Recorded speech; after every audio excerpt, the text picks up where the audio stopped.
The ABCDE Matrix of RET, Beyond Surface Level Psychology. If you've ever looked into modern cognitive therapies, you've probably been told to check the evidence of your thoughts. If you think your boss is mad at you, standard therapy might say, well, look at the facts. Maybe they're just having a bad day. But today, we are going past that surface level comfort. We are looking at Albert Ellis's original Rational Emotive Therapy, RET. RET doesn't try to reassure you that everything out there in the world is actually fine. Instead, RET assumes the worst case scenario is true, and then it asks the real question. Why do you believe that a negative external event means you are a fundamentally worthless human being? To map this out, Ellis created a diagnostic and philosophical framework called the ABCDE Matrix. Let's look at how it works when we stop playing on the surface and go right to the bedrock of emotional distress. The existential bedrock, A, B, and C.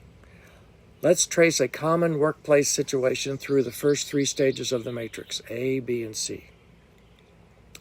A is the activating event. This is the objective fact. Your boss heavily criticizes an important report you submitted, pointing out several flaws.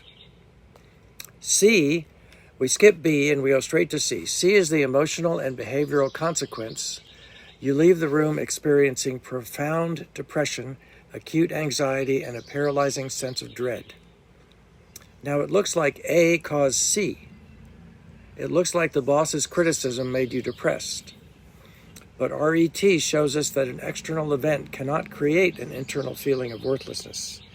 The real driver is B, your belief system. If we stay on the surface, we might think the belief is just, my boss thinks I'm bad at my job. But RET digs deeper to find the absolute irrational demands you are making on yourself. In this scenario, there are actually two distinct core beliefs running in the background.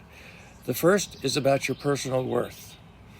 Because my boss criticized my work, it means I'm a bad person and I'm a completely worthless human being.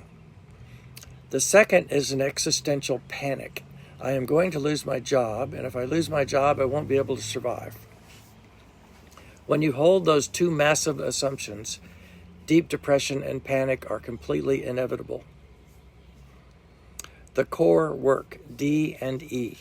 This is where RET introduces the turning point, D and E. D stands for disputation.